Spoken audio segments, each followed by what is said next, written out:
Nanya.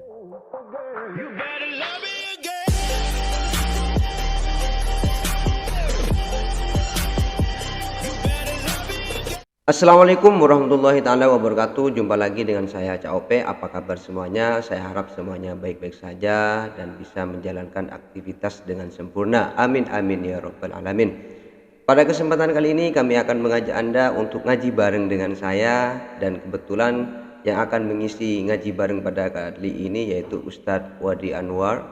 Dan tentunya dengan ngaji kepada Ustadz Wadi Anwar ini akan membuat hidup kita lebih bermanfaat lagi, lebih bertambah wawasan dan ilmu kita. Amin amin ya rabbal alamin.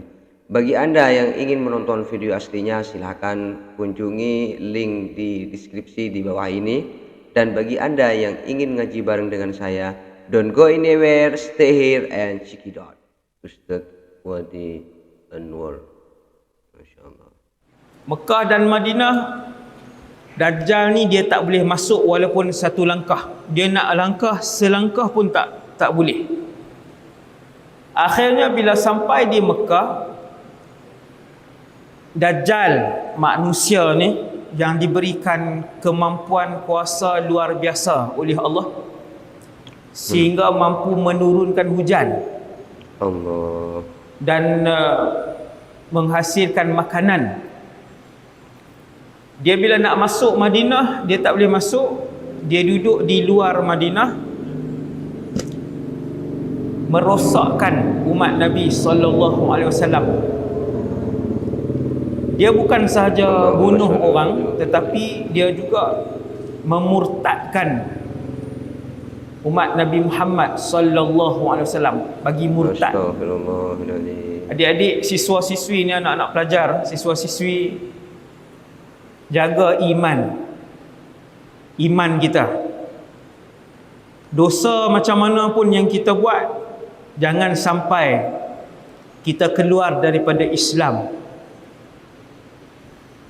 Bila Dajjal ni datang, saya buat contoh kat tuan-tuan, para pelajar, siswa-siswi semua, dia boleh masuk dalam masjid. Macam ni lah masjid, dia boleh masuk, tak ada masalah. Dia mampu masuk, tidak dihalang. Dan mana-mana tempat yang dia pergi macam ni lah, ramai orang akan mai. Sebab ketika itu manusia dalam keadaan kelaparan dan kebuluran. Allah. Bila dia jumpa dengan orang yang ramai, perkataan pertama yang keluar daripada mulut dia ialah, aku Tuhan kamu. Ana rabbukum. Aku Tuhan. Kita pun, kita tengok dia tu orang. Dia tak ada sayap. Kakinya dua, tangan dia dua, mata dua, buta sebelah kanan. Jari dia 10, 5 kanan, 5 kiri. Manusia biasa. Lidah dia satu, bibir dia, manusia biasa.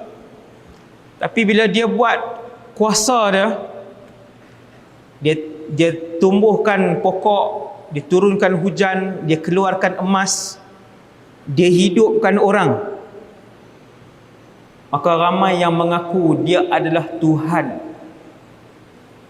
Dan di mana saja dia pergi, dia akan sebut ana rabbukum, aku ni Tuhan kamu semua.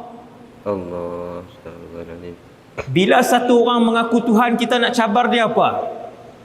Kita nak cabar dia buat benda yang kita tak boleh buat. Kita akan cabar dia buat benda yang kita tak boleh buat. Dan dia boleh buat semua benda tu. Sebab tu ramai yang akan mengaku dia Dengan izin Allah ya. Tuhan. Sedangkan tangan dia dua, kaki dia dua, kepala dia satu. Bahkan dia hanya melihat dengan satu mata saja. Satu mata lagi buta. Dia cacat. Bila dia nak masuk Madinah, tak boleh masuk, tetapi dia telah berjaya mengkafirkan ramai umat Nabi Allah sallallahu alaihi wasallam. Ramai kafir. Allah. Ramai ikut dia. Pemuda ikut dia. Bukan pemuda, maaf. Bukan pemuda saja, ramailah umat Nabi Muhammad. Ya. Majoritinya wanita dan Yahudi. Hati-hati orang perempuan. Bila ikut dia, ramai, makin hari ramai, tambah hari ramai, bertambah. Orang yang bukan Islam memang setentunya ikut Dajjal lah. Yang Islam ni, saya nak cerita pemuda yang beriman ni. Bukan saya nak cerita Dajjal. Saya nak cerita seorang pemuda beriman yang lawan dengan beliau. Hadis tu satu saja, hadis tu. Ada satu je hadis tu. Dan Nabi pun tak sebut siapa pemuda tu. Dan dia bukan Imam Mahdi. Dia bukan Imam Mahdi, dia pemuda lain. Bila Dajjal membuat kem tentera dia di luar Madinah, tak boleh masuk dalam Madinah, kata Rasulullah sallallahu alaihi wasallam, seorang pemuda yang beriman pun keluar daripada kampung dia, di situlah maksudnya berdekatan dengan Madinah, untuk pergi menemui Dajjal yang sedang meletakkan kem tentera dia di luar Madinah. Jadi pemuda ni keluar daripada kampung dia, dia nak pergi berdepan dan berhujah di hadapan Dajjal. Depan, nak berhujah secara berdepan. Sebenarnya yang Nabi ajar, di mana saja kita mendengar Dajjal ini keluar, falyan'a anhu, Nabi sebut, hendaklah dia menjauhkan diri daripada Dajjal. Bukan pergi cari nak lawan, jangan. Kerana ada orang beriman, memang beriman, dia pergi untuk berlawan dengan Dajjal. Nabi bagi tahu suruh lari, tapi dia nak pergi. Bila dia pergi bercakap, Dajjal tunjuk kemampuan Dajjal, lalu dia ikut Dajjal. Sebab itu mesti ikut nasihat Rasulullah sallallahu alaihi wasallam, larikan diri, jauhkan diri. Cuma ada satu hadis seorang pemuda yang pergi berhadapan dengan Dajjal. Dia keluar daripada kampung dia, dia pun pergi dekat perkemahan, kem ketenteraan Dajjal di luar Madinah. Ada satu kem besar. Hari ini tak ada lagi, nanti akan ada. Wallahu a'lam di mana, tapi Nabi sebut as-sabikhah, inda as-sabikhah, Nabi sebut tempat tu.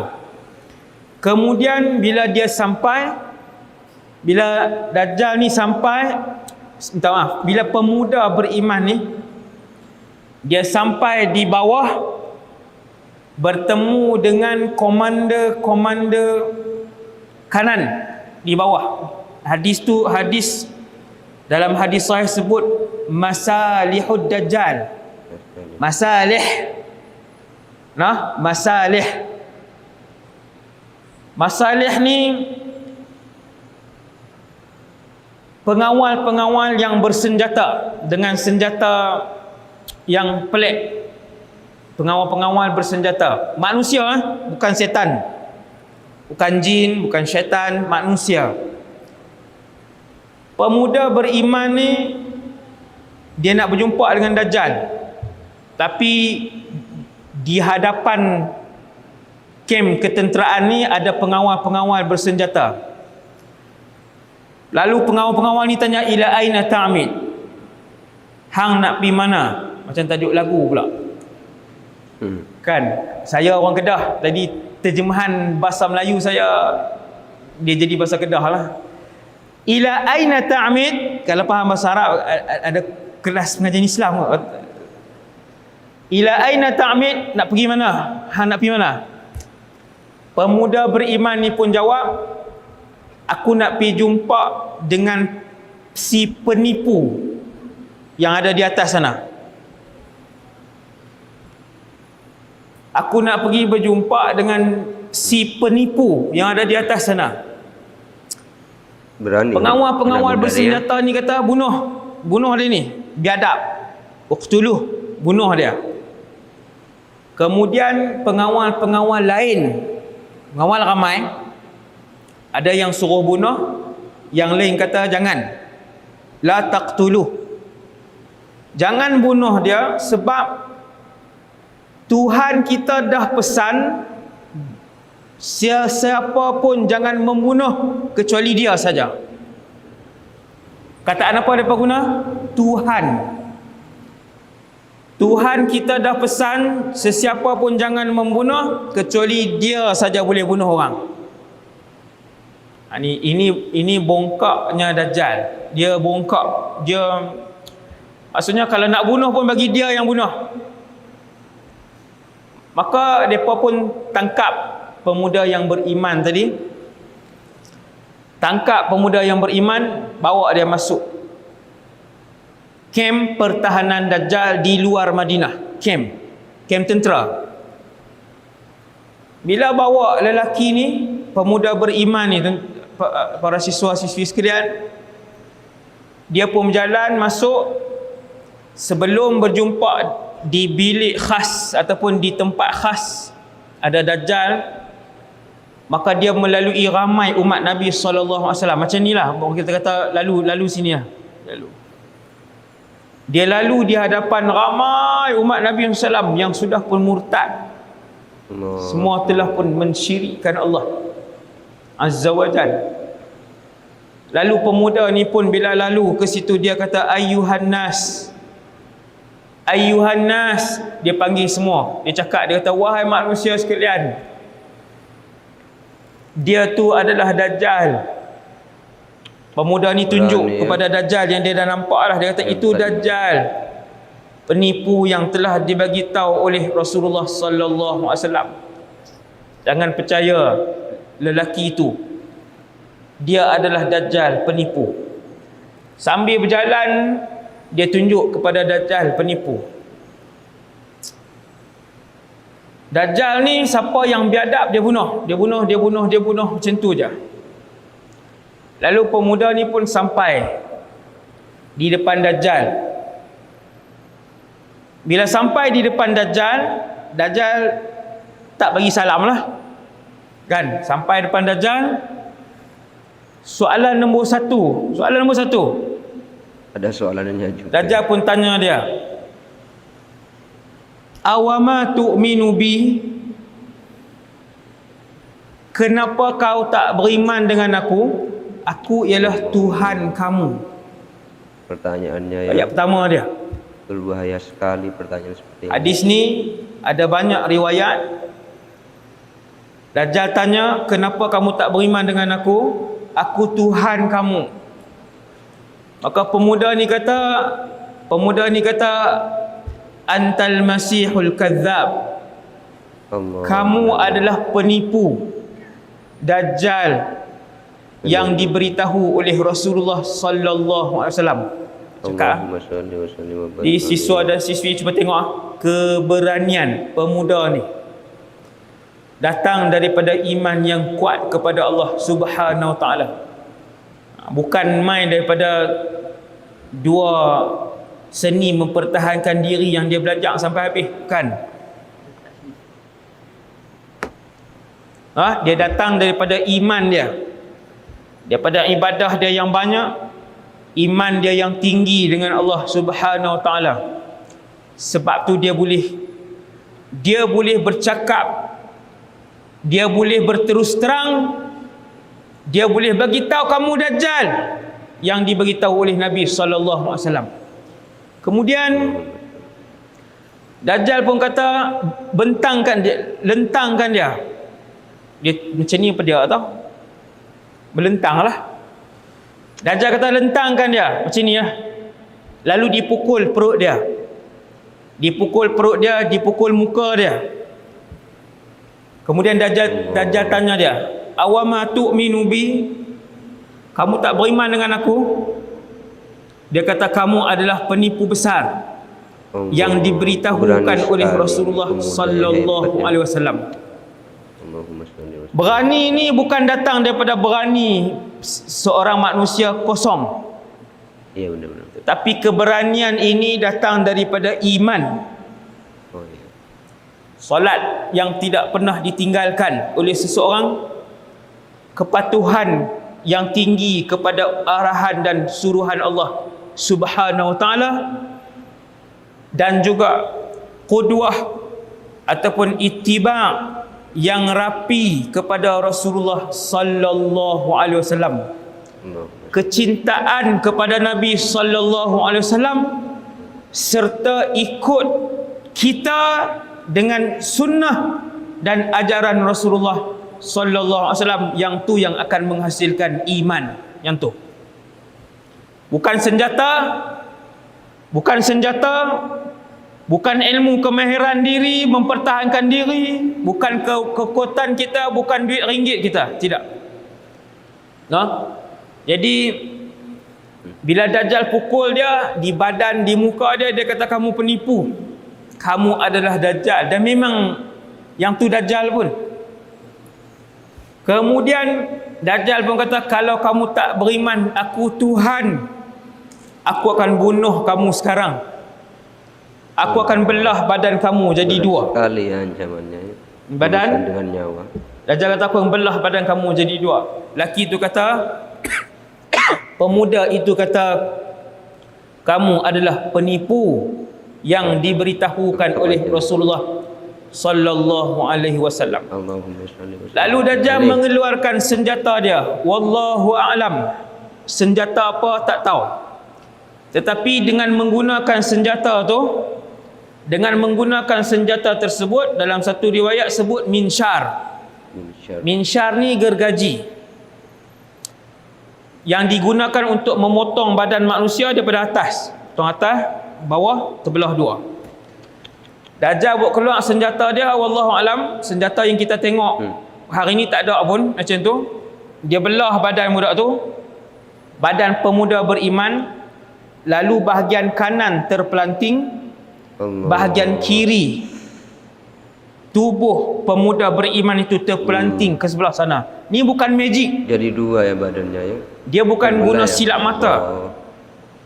Dan dia bukan guna sihir. Yang ni memang dia guna senjata. Terpelanting sebelah sana, terpelanting sebelah sana. Kemudian dia pun lalu di tengah. Dajjal ni dia lalu di tengah. Tengah-tengah terbelah tu dia lalu. Kemudian dia berpusing kepada pengikut-pengikut dia. Ara'aitum, dia tanya, in ahyaituhu, sekiranya aku boleh menghidupkan dia ni, ma ra'yukum, apa pandangan kalian? Pengikut Dajjal kata, setentunya kamu memang Tuhan. Lalu Dajjal pun kata kepada tubuh lelaki tadi, Dajjal pun sebut kepada tubuh lelaki tadi satu kataan je. Dia tak baca jampi serapah. Orang hari ni nak sihir dia kena jampi sejam. Kayak dukun, enggak usah baca kayak dukun ya. Kena jampi 2 jam. Kena sebut perkataan-perkataan syirik berjam-jam sihir hari ni. Kena pijak Quran, kena minum darah haid, kena macam-macam jenis sihir berjam-jam. Dajjal lalu di antara potongan badan, 2 potongan badan yang terpelanting tadi ni, dia lalu, dia berpaling kepada pengikut dia, kemudian dia kata kepada tubuh tadi, qum. Qum, 2 huruf. 2 huruf je, qum, iaitu bangun. Lalu bercantum badan tadi. Badan tadi bercantum. Lalu budak tadi pun hidup semula, buka mata dia. Pemuda beriman tadi. Bila pemuda beriman tadi buka mata, Dajjal pun pergi kepada pemuda tadi. Dajjal pun kata, tadi aku bunuh kamu, kamu mati. Sekarang aku hidupkan kamu. Bukankah aku Tuhan? Pemuda beriman tadi kata, mazdadtu fika illa basiratan. Aku bertambah yakin memang hang Dajjal. Allah. Bukan dia beriman. Dia kata lagi aku percaya hang Dajjal yang diberitahukan oleh Rasulullah sallallahu alaihi wasallam. Allahumma salli. Bila pemuda ni berani lawan, pemuda yang beriman, yang keyakinan dia kepada Allah tinggi, kebergantungan dan tawakal dia kepada Allah tinggi, Ibadat dia kepada Allah tidak pernah ditinggalkan. Kasih sayang dia kepada Nabi SAW tinggi. Pemuda ni, dia kata, aku makin percaya Bukan kamu sembarangan dajjal, pemuda penipu ya. besar. Yang diberitahukan oleh Rasulullah SAW. Waktu tu dajjal pun dia malu. Dia sangat malu sebab di belakang dia ada puluhan ribu orang waktu tu, di situ saja, tentera di situ. Di belakang dia ada puluhan ribu orang. Mungkin waktu tu dia pun malu. Lalu dia pun pegang pemuda beriman tadi. Dia keluarkan pisau yang tajam. Yang ni Nabi sebut pisau. Mungkin senjata tu macam mana, wallahu alam. Kemudian dia nak potong leher pemuda tadi. Allah Subhanahu wa taala menukarkan leher pemuda tadi menjadi tembaga. Ni Nabi sebut tembaga, tak sebut besi. Kekuasaan Allah ya. Nabi tak sebut aluminium, Nabi tak sebut steel, Nabi sebut tembaga. Hadis tu sahih. Bila Dajjal kepit budak tadi, dia kepit budak tadi, dia nak potong. Dia nak potong sini. Allah menukarkan bahagian ni menjadi tembaga. Bila dia nak potong tak boleh. Dia nak potong tak boleh. Bertambah besar malu dia. Dia lagi malu. Kemudian budak ni pun bangun. Pemuda ini pun bangun. Dia kata, innahu la yaf'alu ba'di li ahadin. Innahu la yaf'alu bi. Innahu la yaf'alu ba'di li ahadin ba'di.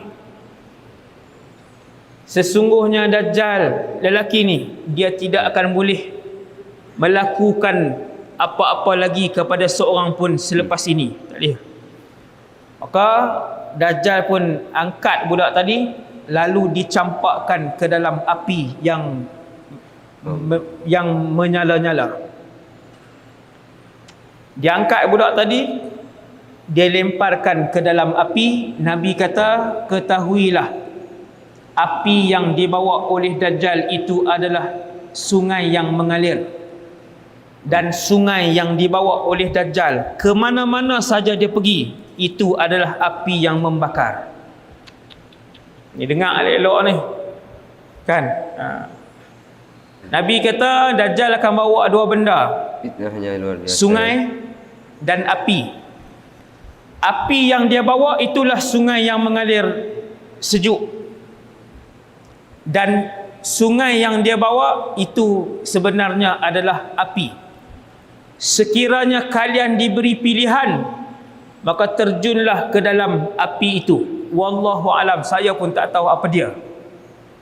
Teknologi apa tu saya pun tak tahu. Senjata apa yang Nabi maksudkan tak tahu. Cuma Nabi bagi tahu jelas. Dia akan bawa dua unsur.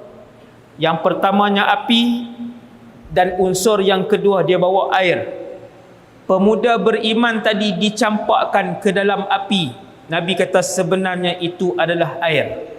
Siapa pemuda tu? Wallahu a'lam. Dia bukan Imam Mahdi. Siswa-siswi sekalian, dia adalah pemuda beriman yang berjaya mengalahkan Dajjal secara berdepan. Tapi bunuh tak boleh, sebab Allah telah mentakdirkan hanya ada satu orang saja yang boleh membunuh Dajjal. Nama dia adalah Isa ibn Maryam alaihi salam. Nabi Isa seorang saja. Jadi setengah jam yang pertama malam ni, saya nak cerita kepada semua siswa-siswi sekalian, seorang pemuda ataupun seorang pemudi, mana-mana Muslim, ketika mana iman dia begitu kuat, maka dia tidak boleh diapa-apakan oleh Dajjal, walaupun ketika itu tidak ada Rasulullah sallallahu alaihi wasallam. Sebab Nabi dah sebut, ketika mana dia ni keluar, kalau aku ada, aku akan berhadapan dengan dia. Tetapi kalau aku tiada, fakullu mri'in hajiju nafsihi, kata Nabi. Tiap-tiap orang dia kena pertahankan diri dia masing-masing dengan iman. Nabi SAW ni dia Rasul yang terakhir. Rasul yang terakhir. Benar-benar. Beberapa bulan lepas ada orang fitnah saya, Kata saya sebut ada Nabi di Malaysia, punyalah teruk orang hak fitnah tu. Ramai pula tu yang fitnah tu satu kumpulan. Mereka ni satu kumpulan. Anak-anak siswa-siswi sekalian, jaga elok-elok, jangan ikut kumpulan tu. Kumpulan ni Islam tapi dia selalu memburukkan Islam. Dia Islam tapi dia selalu menghina tok-tok guru yang lain. Dia Islam tapi dia selalu serang, maaf no? Dia selalu serang ustaz-ustaz yang lain. Jadi siswa-siswi sekalian, Rasulullah Rasul terakhir. Ada lebih 313 Rasul. Dalam Quran hanya sebut 25. Jumlah keseluruhan 300 lebih, ramai. Kalau Nabi lebih ramai, 124,000 Nabi. Selepas Nabi Muhammad wafat, tiada lagi Rasul. Dan bumi ini dah lama dan dia menuju kepada umur dia yang terakhir. Maka Nabi pun sebut tanda-tanda kiamat untuk kita tahu. Nabi sebut tanda kiamat. Sekarang ni pun kita boleh buka dalam handphone masing-masing, cuba tulis tanda kiamat kecil. 1, 2, 3, kita akan tengok tanda kiamat yang Nabi senaraikan banyaknya telah pun berlaku. Banyak dah berlaku. Tinggal lagi beberapa sahaja yang belum berlaku. Ada ulama sebut tak sampai 10, ada ulama sebut ada 20, ada ulama sebut lebih 30. Ikut tafsiran setiap para ulama yang berbeza. Ada satu hadis tentang tanda kecil kiamat, iaitu daripada Abu Sa'id. Saya sebut malam ni, sekarang ni, hadis ni. Nabi SAW bersabda, cuba dengar hadis ni. La tattabi'unna sananal ladzina min qablikum. Kamu semua akan ikut cara hidup orang yang sebelum kamu. Shibran bi shibrin, sejengkal demi sejengkal. Zira'an bi zira'in, sehasta demi sehasta. Sejengkal macam ni. Kemudian sehasta, ni sehasta. Kamu akan ikut cara hidup umat sebelum kamu. Sejengkal demi sejengkal, sehasta demi sehasta. Hatta law dakhalu juhra dabbin lattaba'tumuhum, sehingga kalau mereka masuk ke dalam lubang biawak, kamu masuk dalam lubang biawak. Hadis ni sahih, riwayat Imam Bukhari, Imam Muslim. Dengar sini semua. Kamu akan ikut cara hidup bukan Islam. Sejengkal demi sejengkal, sehasta demi sehasta. Tengok yang ketiga Nabi sebut apa? Sehingga kalau orang bukan Islam masuk ke dalam lubang biawak, lattaba'tumuhum, kamu akan ikut masuk dalam lubang biawak itu. Sahabat tanya, ya Rasulullah, al-yahudu wan nasara, adakah nanti umat Islam akan ikut cara hidup, cara berfikir, cara makan, cara minum, cara berhibur, cara berpakaian, cara duduk, cara berjalan, cara hidup bukan Islam, itu adalah Yahudi dan Nasrani? Nabi kata, faman, siapa lagi kalau bukan mereka? Mereka berpakaian, orang Islam nanti akan berpakaian, tetapi pakaian mereka pakaian Yahudi dan Nasrani. Mereka akan makan, tetapi mereka tidak akan lagi tanya bahan yang digunakan untuk masakan itu, apakah ia halal ataupun ia haram. Mereka akan hidup, tetapi mereka tak tanya kehidupan mereka adakah mengikut sunnah Rasulullah ataupun mengikut cara hidup barat. Kenapa Nabi sebut jengkal? Kenapa Nabi sebut hasta? Kata para ulama, Nabi nak beritahu kepada saya dan kita semua, Daripada sekecil-kecil benda sampailah sebesar-besar benda. Daripada cara bercakap, daripada cara menyuapkan makanan, daripada cara tidur, sampailah kepada cara mentadbir negara, mereka akan meniru cara Yahudi dan Nasrani. Kecil sampai besar. Daripada cara untuk berpakaian, memakai pakaian, Nabi ajak macam mana? Pakaian sekian-sekian Nabi ajak. Masuk ke dalam tandas, Nabi ajak masuk dengan kaki kiri, kemudian kencing dalam keadaan duduk, bukan berdiri, kemudian basuh kesan daripada najis tersebut. Sebelum masuk, Nabi kata, Allahumma inni a'udzubika minal khubuthi wal khaba'ith. Kemudian duduk dalam bilik air, tidak bercakap dengan orang lain, tidak memandang ke arah kemaluan, tidak memandang ke arah langit. Bila keluar daripada tandas, Alhamdulillah allazi azhaba annil adha wa afani. 10, 15 ciri yang Nabi ajar, satu pun dia tak ikut. Dia masuk kaki kanan, kaki kiri, dia tak peduli. Dia nak berdiri, dia nak duduk, dia tak peduli. Kadang dia basuh, kadang dia tak basuh. Kadang dia bersembang dengan telefon, dia tak bersembang dengan telefon. Dia keluar, dia tak peduli kaki kanan ataupun kaki kiri, dan dia tak pernah peduli untuk dia ucap Alhamdulillah ataupun tidak selesai daripada dia membuang air besar ataupun air kecil. Ini Nabi sebut shibran bi shibrin wa zira'an bi zira'in. Umat aku akan tiru cara Yahudi dan Nasrani, daripada sekecil-kecil benda sampai sebesar-besar benda. Allah sebut dalam Quran, kalau kamu mentadbir, kalau kamu berurusan, guna cara Islam, guna hukum Islam, guna undang-undang Islam, guna atur cara Islam, tak ada siapa peduli dalam dunia hari ini. Tak ada siapa mentadbir dengan urusan Islam, dengan hukum Islam, kecuali sedikit. Dia ambil sikit, ambil 10% saja, lagi 90% ditinggalkan. Itu maksud shibran bi shibrin, zira'an bi zira'in. Sejengkal demi sejengkal kamu akan ikut, daripada sekecil-kecil sampai sebesar-besar. Kemudian nombor 3 Nabi sebut, sehingga kan hatta, sehingga lau dakhalu fi juhri dhabbin la dakhaltumuh. Kalau mereka masuk ke lubang biawak, orang Yahudi dan Nasrani bukan Islam masuk ke lubang biawak pun kamu akan ikut.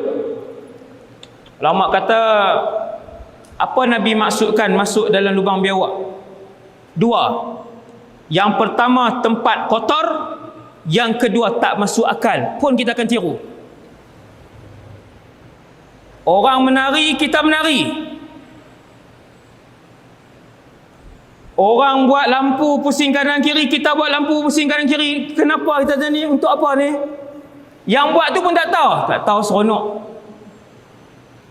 Satu supermarket buat, satu universiti buat, satu politeknik buat, satu hospital buat, satu rumah buat, satu keturunan saudara mara buat. Bila tanya kenapa buat, tahu.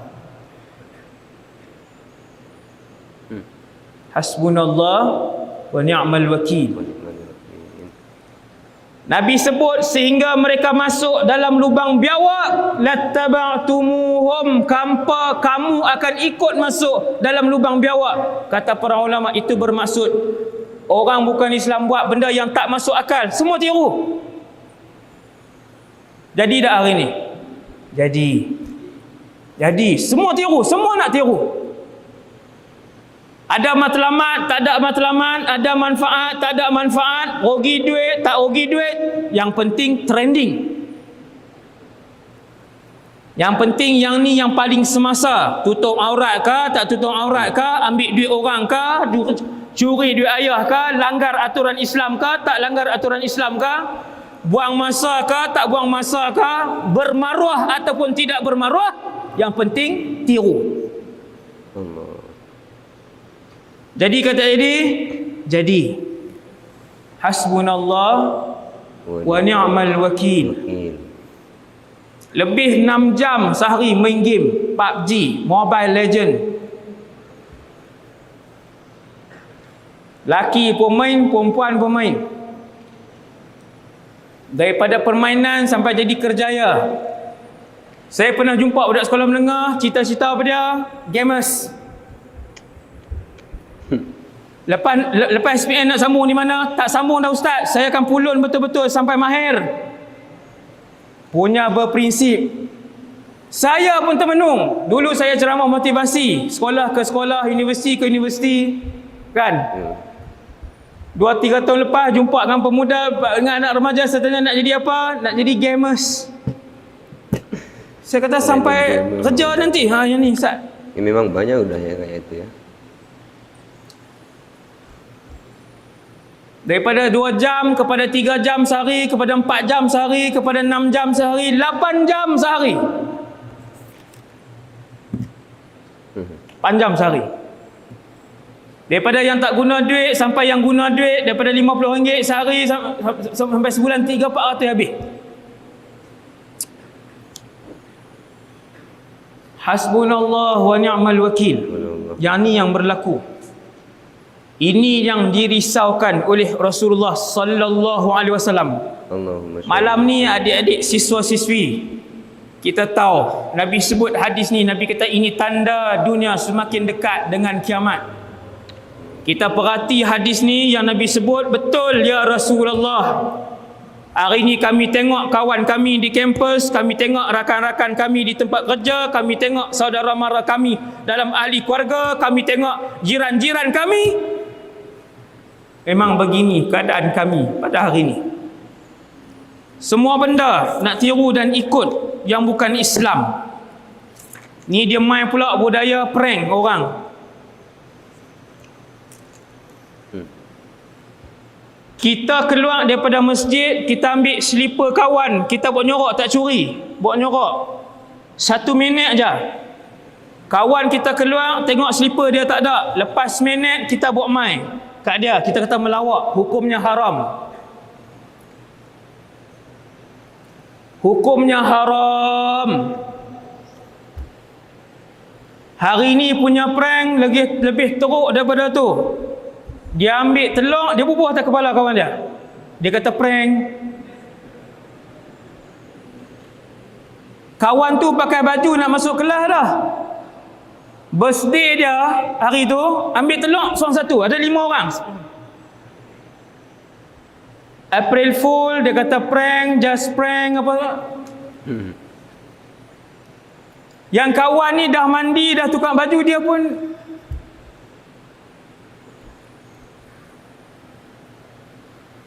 tak ada punca. Tak ada punca. Sampai kepada satu tahap kita tengok prank yang ada dalam YouTube, yang ada dalam... Saya bukan cari benda ni, kadang buka handphone dia keluar, saya tengok prank. Kan? Banyak negara di Malaysia, anak-anak sehingga sebahagian melibatkan nyawa dan keselamatan. Allah, memang ada sekali saya tengok dia melawak, tertolak kawan dia daripada satu batu yang licin, jatuh mati. Prank. Hasbunallah wa ni'mal wakil. Kita Islam, Allah tak larang untuk kita bersukaria. Syariat Islam tak larang untuk kita ada hobi, untuk kita ada benda yang kita suka, untuk kita buat selama mana tidak melibatkan kehormatan orang, tidak melibatkan aib orang, tak melibatkan kehormatan kita, tak melibatkan harta orang, keselamatan orang, tidak melibatkan benda haram, dibenarkan oleh Islam. Kita Islam, tindak tanduk kita, perbuatan kita, tengok Islam, apa yang Islam ajak. Kalau tak bercanggah dengan Islam, baru kita buat.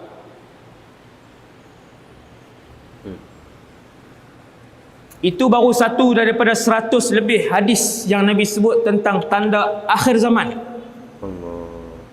Kemudian pemuda kedua yang saya nak sebut malam ni, pemuda yang semua orang kenal, tapi saya sebut sikit saja. Semua orang pernah dengar nama beliau, iaitulah Al-Imamul Mahdi. Saya bukan nak cerita Imam Mahdi malam ni, sebab kisah Imam Mahdi panjang. dia 2 jam. Tetapi dia adalah pemuda. Sekali lagi, dia adalah pemuda. Waktu dia keluar pun dia adalah pemuda. Ketika dia menjadi presiden umat Islam sedunia, dia adalah pemuda. Boleh jadi 20-an, boleh jadi 30-an, boleh jadi awal 40, wallahu alam. Tetapi dia adalah lelaki dan pemuda. Namanya Muhammad bin Abdullah Al-Mahdi. Nabi gelar dia Khalifatullah. Nabi gelar dia Khalifatullah. Pemuda ni, siswa-siswi sekalian, apa yang dia buat? Saya nak kamu semua bayangkan sekarang ni, bayangkan sekarang ni tentera yang paling kuat dalam dunia, 2 buah negara. Siapa? Yang pertama Amerika Syarikat, yang kedua Rusia. Amerika Syarikat dia ada blok dia, dia ada Eropah yang sokong dia, dia ada blok dia. Rusia dia ada blok dia. Saya selalu suka tengok kekuatan tentera-tentera ni. Bukan sebab saya rancang untuk berperang. Tapi sebab saya selalu ceramah. Jadi kita nak tengok kan kekuatan. Bila saya tengok kekuatan Amerika Syarikat, armada laut, armada darat, tentera udara, kedua-dua belah pihak, yang ni ada nuklear, yang ni ada nuklear, yang ni ada peluru berpandu, yang kalau lancarkan daripada Moskow boleh sampai ke Washington, yang ni ada macam-macam. 2 buah negara ni. Bila saya tengok kekuatan 2 buah negara ni, kemudian saya baca hadis. Saya baca hadis tentang Imam Mahdi. Imam Mahdi akan keluar pada kemuncak kekuatan orang bukan Islam. Kemuncak teknologi orang bukan Islam. Hari ni teknologi. Sikit hari lagi semua orang pakai handphone dan semua orang data dia ada dalam handphone tu. Tempat dia diketahui, di mana saja dia duduk. 5G lepas ni, semua orang yang pakai telefon pintar ni, di mana saja dia pergi, data lengkap dia akan ada. Kesihatan dia, maklumat diri dia, berat dia, kedudukan dia di mana, semua lengkap. Ni. Bila saya baca kekuatan ni, kemudian kita baca hadis, Nabi SAW sebut, pemuda ini adalah pemuda yang disiapkan oleh Allah Subhanahu Wa Taala. Dia akan keluar satu hari nanti daripada Madinah, kemudian dia melarikan diri ke Mekah. Daripada Mekah dia ke Madinah, daripada Madinah dia kembali ke Mekah. Pada malam perlantikan dia sebagai presiden umat Islam sedunia. Itu saya yang sebut. Saya terjemah untuk bagi kita mudah faham. Pada malam perlantikan dia, esok dia nak dilantik. Pada malam itu, satu hadis Nabi riwayat Sayyidina Ali. Kata Sayyidina Ali radhiyallahu anhu, Al-Mahdi minna ahlal bait, yuslihuhu Allahu fi lailah. Imam Mahdi ni daripada Ahlul Bait, keturunan Nabi. Allah prepare dia punya leadership dia dan juga hikmah dia, al-qiyadatu wal hikmah, satu malam. Allah prepare dia punya kepimpinan dia dan juga ketajaman akal dia, hikmah, satu malam. Pemuda ni esok dia jadi pemimpin nombor 1 umat Islam, dan kemudian dia mula dibai'ah oleh orang Islam. Kumpulan pertama yang bai'ah beliau adalah wali daripada bumi Syria dan juga orang-orang besar daripada Iraq. dua grup ni. Lepas tu ramailah umat Islam membai'ah Imam Mahdi. Saya nak bagi tahu kepada para siswa-siswi sekalian, dalam masa satu malam Allah prepare keturunan Rasulullah ini untuk menjadi khalifatullah. Dia jadi khalifatullah, esok orang pakat bai'ah dia. Orang pergi kat dia berbai'ah. Lelaki dan perempuan boleh bai'ah.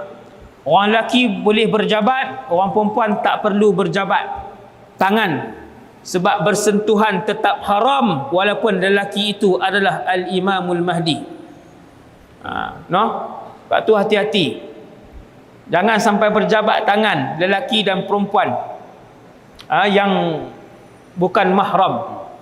Kemudian bila dibai'ah, orang Islam daripada seluruh dunia mai sekumpulan-sekumpulan, bukan semua, yang berani sahaja, yang benar-benar beriman datang satu kumpulan.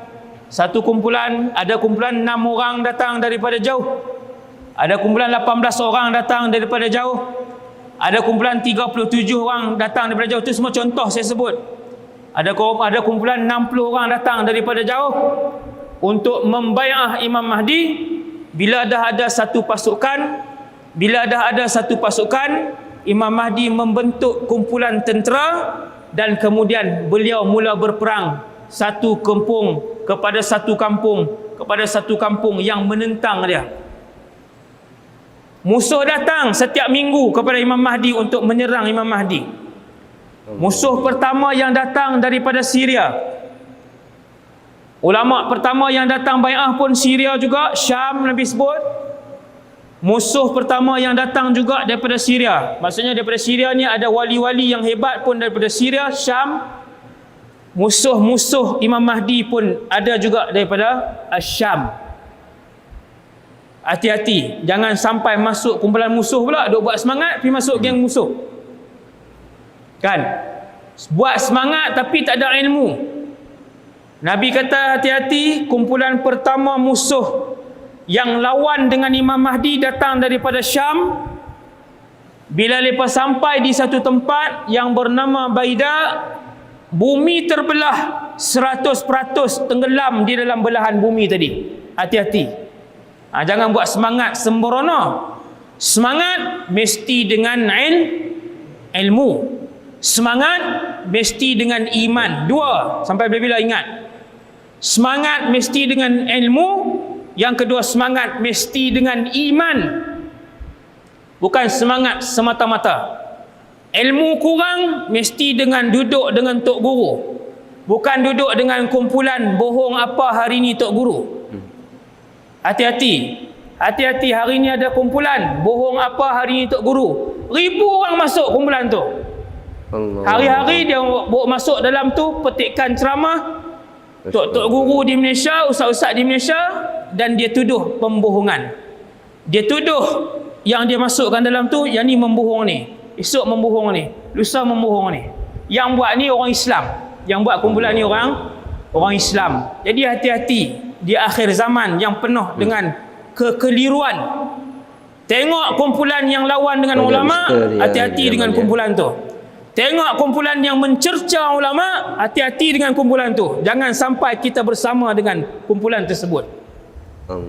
Bila musuh mai daripada Syam sampai di satu tempat, bumi telan semua sekali, kecuali seorang ataupun 2. Seorang atau 2 saja yang selamat. Seorang inilah yang pergi bagi tahu, kata kawan-kawan kena telan 99.9%.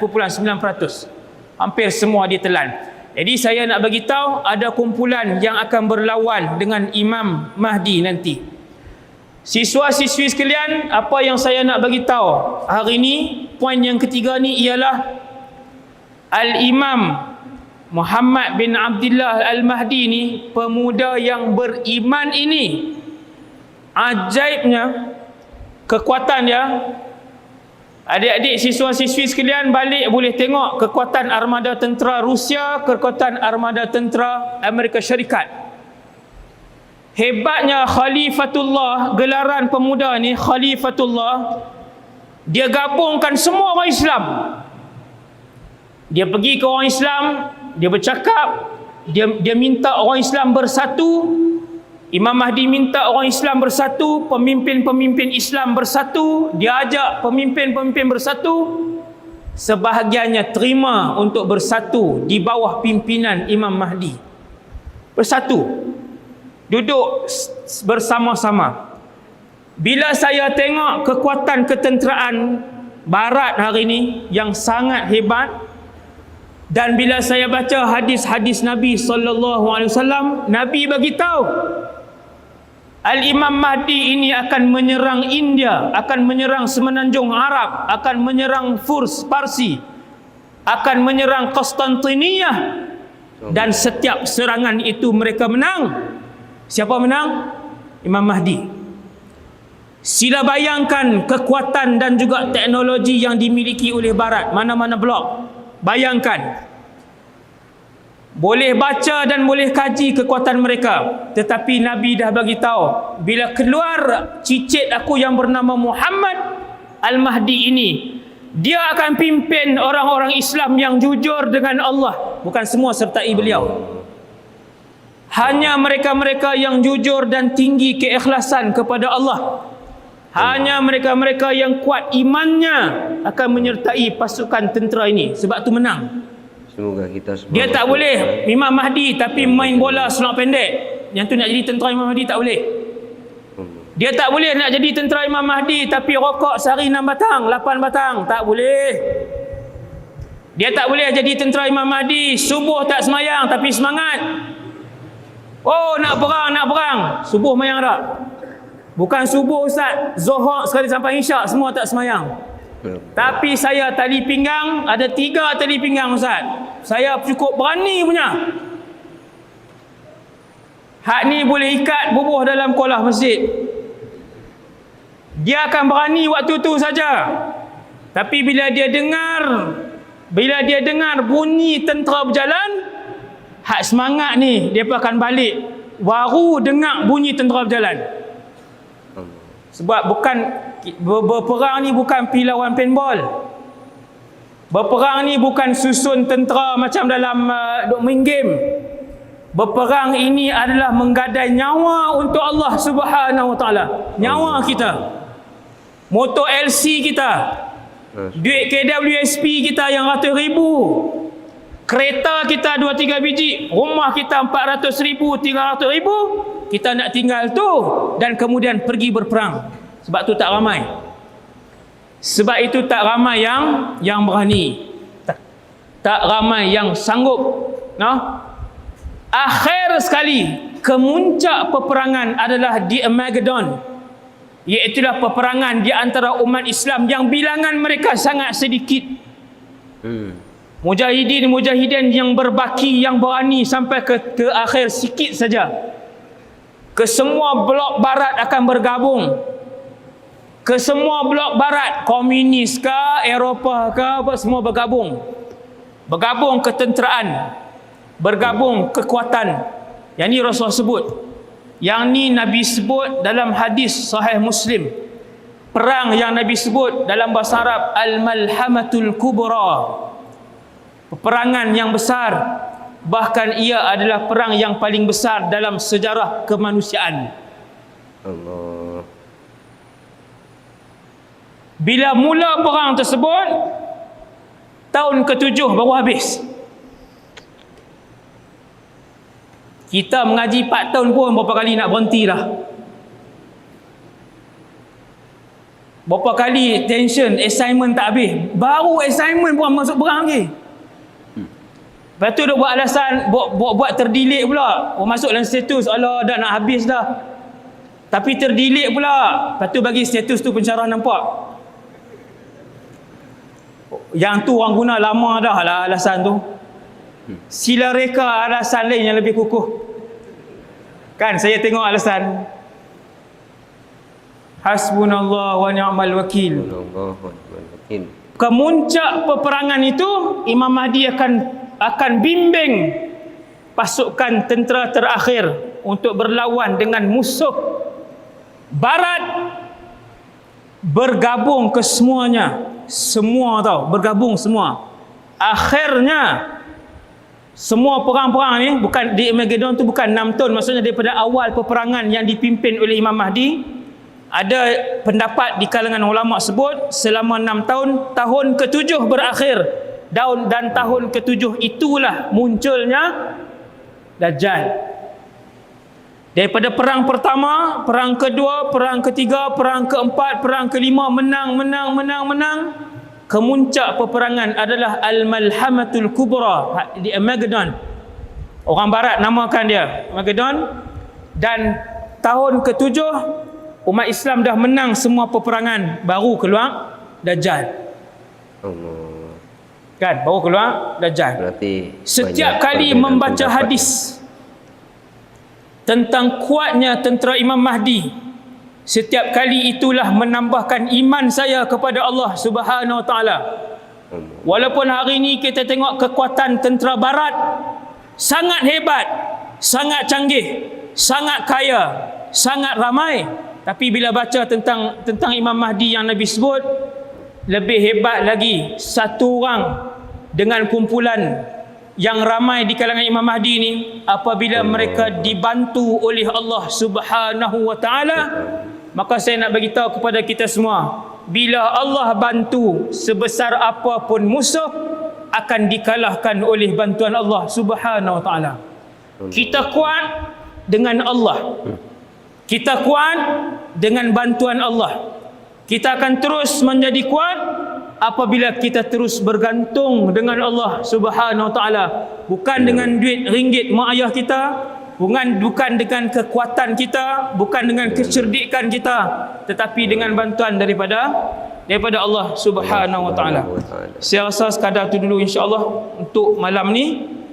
Ringkas tapi semoga ianya bermanfaat untuk semua anak-anak siswa-siswi Unimas.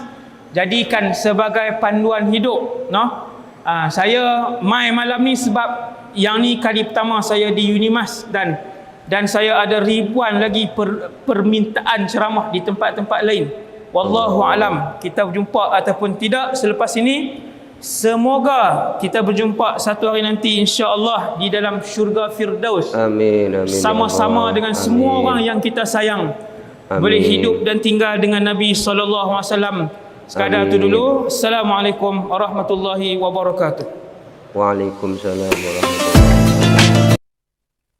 Masya Allah. Itulah tadi penyampaian atau ceramah yang disampaikan oleh Ustadz Wadi Anwar tentang fitnah Dajjal. Masya Allah, sangat menakutkan sekali ya, apa-apa yang telah beliau sampaikan. Dan mungkin hari ini itu semua hanya cerita, tapi suatu hari nanti cerita hari ini akan menjadi nyata. Astagfirullahaladzim. Semoga kita semua dan keluarga kita semua dijauhkan dari fitnah Dajjal. Amin ya rabbal alamin. Dan yang terpenting, semoga kita tetap mendapatkan ridho dari Allah Subhanahu wa taala, menjadi hamba Allah yang diridhoinya, menjadi hamba Allah yang dicintai oleh Nabi Muhammad SAW, sehingga kelak di akhirat nanti kita semua, keluarga kita semua bisa berkumpul dengan Rasulullah, dengan sahabat-sahabat Rasulullah, dan tentunya kita bisa berkumpul di surga Firdaus Allah. Amin ya rabbal alamin. Saya kira cukupkan ngaji bareng pada kesempatan kali ini. Mohon maaf apabila ada kesalahan. Ihdinas siratal mustaqim. Assalamualaikum warahmatullahi taala wabarakatuh.